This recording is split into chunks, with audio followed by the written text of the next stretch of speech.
حقیقت پلس کے معزز دوستو السلام علیکم۔ حکومت کے مشکل اقدامات کی کامیابی کے لیے سب کو ذمہ داری ادا کرنی ہوگی، army chief general Qamar Javed Bajwa. مزید ڈسکس کرنے سے پہلے آپ سے گزارش ہے چینل کو سبسکرائب کر کے بیل کے نشان کو دبا دیجئے اور اس ویڈیو کو لائک کر دیجئے۔ Chief of army staff general Qamar Javed Bajwa کا کہنا ہے کہ حکومت کے مشکل اقدامات کو کامیاب بنانے کے لیے سب کو ذمہ داری ادا کرنی ہوگی۔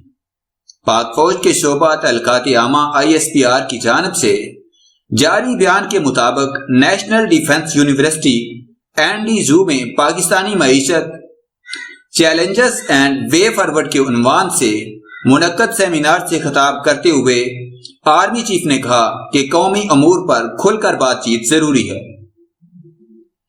Army chief general Qamar Javed Bajwa نے سیمینار کے انعقاد پر نیشنل ڈیفنس یونیورسٹی کا شکریہ ادا کیا۔ انہوں نے کہا کہ ایسی تقاریب قومی اہمیت کے مسائل پر حکومت اور دیگر اسٹیک ہولڈرز کے درمیان تبادلہ خیال کے لیے اہم ہیں۔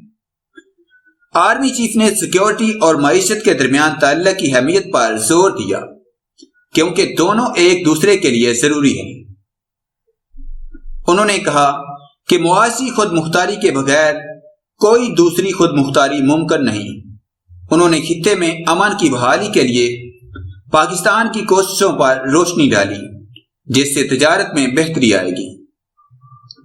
جنرل قمر جاوید باجوہ نے کہا کہ ممالک انفرادی طور پر ترقی نہیں کر سکتے بلکہ خطہ ترقی کرتا ہے۔ ہمارے خطے کی ترقی کے لیے ہمیں تمام پڑوسی ممالک کے ساتھ روابط قائم کرنے کی ضرورت ہے۔ موجودہ حالات سے متعلق آرمی چیف نے کہا کہ مالیاتی بد انتظامی کی وجہ سے ہم مشکل اقتصادی حالات سے گزر رہے ہیں۔ ہم مشکل فیصلے کرنے سے جھجک رہے ہیں۔ انہوں نے کہا کہ مسلح افواج نے رضاکارانہ طور پر دفاعی بجٹ میں سالانہ اضافہ نہ لینے کے فیصلے سے اپنا کردار ادا کیا اور ہم نے معیشت کی بہتری کے لیے صرف یہی اقدام نہیں کیا۔ آرمی چیف نے کہا کہ ہم سمجھتے ہیں کہ حکومت نے مشکل فیصلے کیے ہیں لیکن طویل المدتی فوائد کے لیے یہ فیصلے ضروری ہیں اور ہمیں اپنا کردار ادا کرنا چاہیے۔ انہوں نے کہا کہ ہم سب کو اس فیصلے سے اپنی ذمہ داریاں ادا کرنے کی ضرورت ہے تاکہ مشکل حکومتی اقدامات کامیاب ہو سکیں۔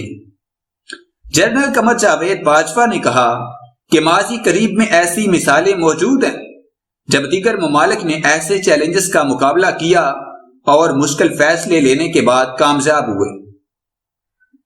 آرمی چیف نے کہا کہ ہم انشاءاللہ ان مشکل حالات سے سرخ رو ہو کر نکلیں گے۔ ان کا کہنا تھا کہ مشکل حالات کوئی فرد تنہا کامیاب نہیں ہو سکتا جب تک قوم متحد نہ ہو۔ وقت آ گیا ہے کہ ہمیں ایک قوم بن کر سوچنا ہوگا۔ نیشنل ڈیفنس یونیورسٹی کی جانب سے منعقد سیمینار میں chairman federal bureau of revenue FBR شبر زیدی، مشیر خزانہ doctor Hafeez Sheikh, institute of business administration کے ڈین اور ڈائریکٹر فرق اقبال، مشیر خزانہ برائے معاشی امور ڈاکٹر سلمان شاہ سمیت دیگر شریک تھے۔ سیمینار سے خطاب کرتے ہوئے مشیر خزانہ ڈاکٹر حفیظ شیخ نے پاکستان میں بڑھتے ہوئے معاشی چیلنجز کی وجوہات پر روشنی ڈالی۔ ڈاکٹر عبدالحفیظ شیخ نے ملک کو درپیش سیکیورٹی خطرات، اقتصادی پالیسیوں میں عدم تسلسل، اقتصادی نظم و ضبط کی کمی اور ماضی میں مشکل فیصلوں سے گریز کو موجودہ اقتصادی صورتحال کا ذمہ دار قرار دیا۔